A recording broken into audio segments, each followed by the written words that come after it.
Welcome back to my channel. So in today's video, we'll be talking about 6 mindset blocks that hinders your personal growth and perhaps stop you from achieving your goals. Now, this is very important because we are always on the mission to get better.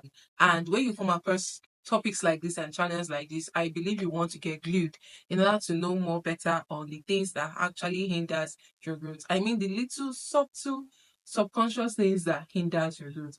Now, the first is the overthinking trap. The overthinking trap is just you overly analyzing things that you should necessarily don't even do, just because you want everything to be perfect, you want everything to go the way you plan. So, overthinking is just a very big hindering block that, if not properly handled, and can reduce to a very great extent amount of growth that we see in our life. Second trap is the people pleasing addiction. It's an addiction for a reason. I've spoken about people pleasing a lot in my channel. I have a video about people pleasing and I will put the link in the description box. People pleasing is a subconscious act that people do without even knowing, and it's becoming an addiction for so many other people. And now they would not want to be called a people pleaser, or when they see the traits and attributes of a people pleaser, they just try to distance themselves from it and say that they're not a people pleaser. But they do this subconsciously and it's becoming an addiction to them. So people pleaser is just somebody overly caring and concerned about the feelings of others and expectations and their thoughts and what actions that other people will do, instead of dwelling on theirs. So it's not you being selfish. If you say you don't want to be a people pleaser, it doesn't mean you'll be selfish or be a narcissist or just be about yourself. It just says that you're also concerned about yourself and you are ready to give yourself the priority, just as you want to give your neighbor or your friend the priority as well. So there should be a balance. There should be a balance between it. So a people pleaser always says yes to everything, agrees upon everything and anything without even saying things that can also benefit him or her. Now, the third is the past regret syndrome. Now, guilt. Guilt is a very strong emotion.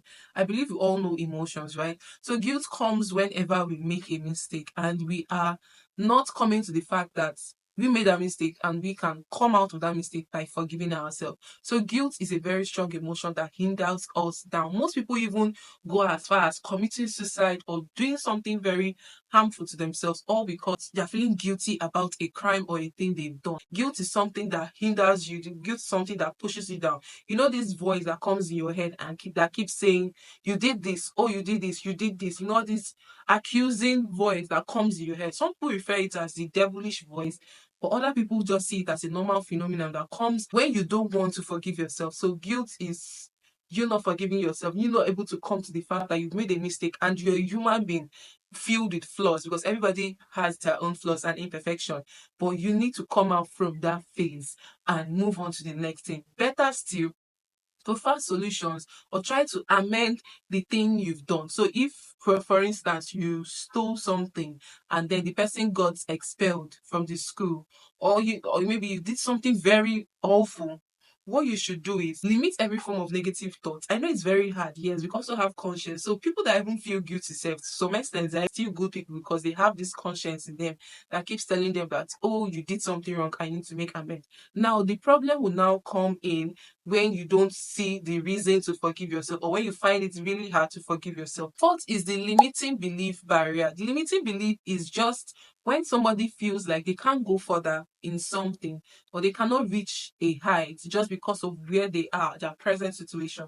Now, most people would say, oh, these big top people that their names are in Forbes, actually have a very good background, their parents are rich, they have all the enabling environments for them. That's not 100% of the kids. Some of them had limiting environment. Some of them had things that were limiting them, but what they did in order to get to that place where they are now, that people are always rejoicing and praising them, was to eliminate limiting beliefs. Wherever you are from and whatever thing you think is a barrier that hinders you from reaching a certain height, is just you enabling this limiting belief in you. So it's just you thinking about being limited in so many areas, and this can hinder your growth, your personal growth, because you are telling your brain constantly that you cannot do this particular thing, you can't achieve this goal because of this situation.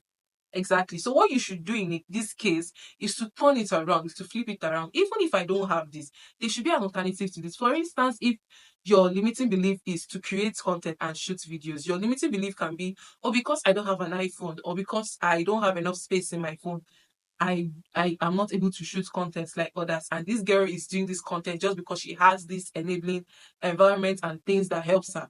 That is totally wrong, because even those that don't have iPhone, I've seen videos of people that are done by Androids, and they even clearly say in that videos that this video is done by an Android phone.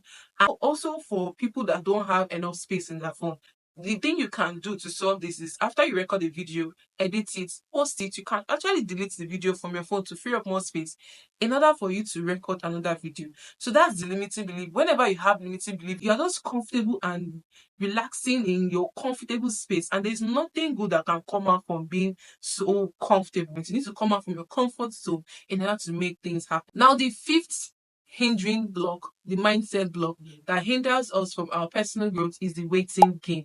Waiting for a perfect time. There's nothing called a perfect time.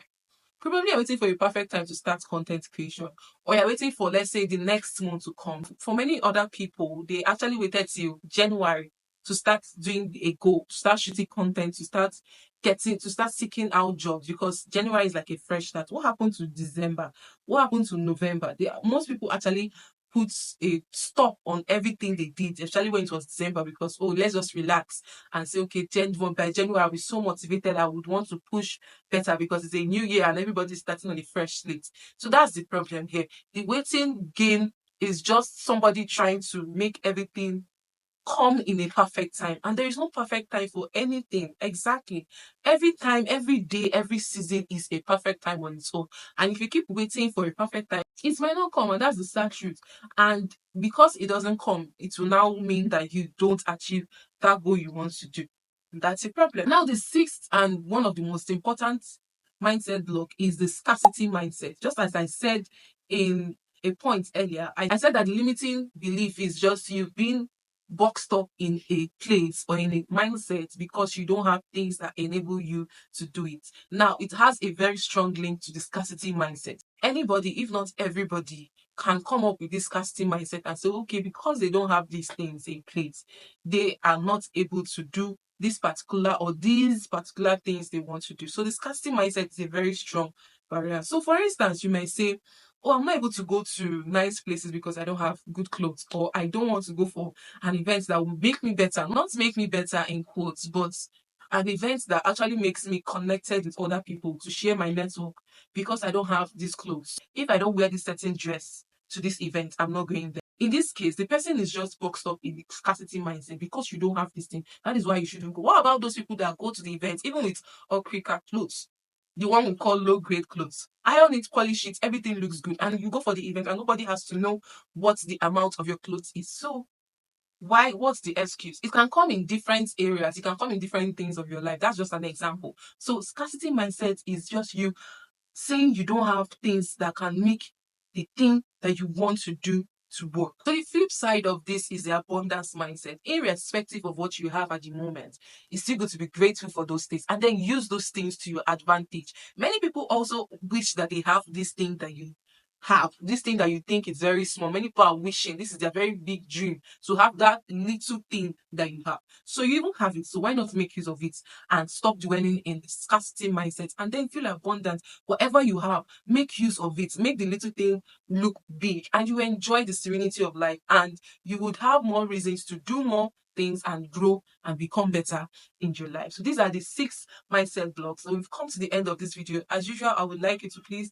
like this video, click on the subscribe button down below, share your thoughts in the comment section on other mindset blocks that have also hindered you one way or the other, and I'll see you in my next video. Bye.